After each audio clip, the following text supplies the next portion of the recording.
معانا استاذ حمزه صاحب العربيه السوزوكي. استاذ حمزه السلام عليكم. عليكم السلام ورحمه الله. ازي حضرتك يا فندم؟ تمام الحمد لله. عايزين نعرف راي سيادتك ايه؟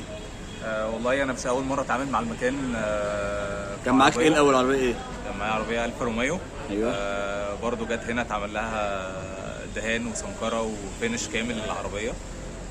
كان من احسن النتائج اللي طلعت في العربيه، قصاد القيمه الماليه وقصاد الجوده اللي انا خدتها. حاجه لا تقارن بصراحه.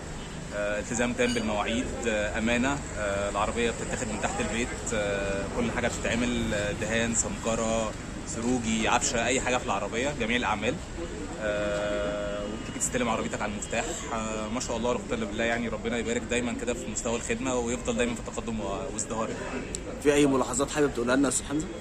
خالص. اتمنى لك كل التوفيق وان شاء الله يعني المركز يكبر اكتر من كده ونجي لك في اماكن بقى كتير جدا ان شاء الله. يعني العربيه كان فيها ايه العربيه دي؟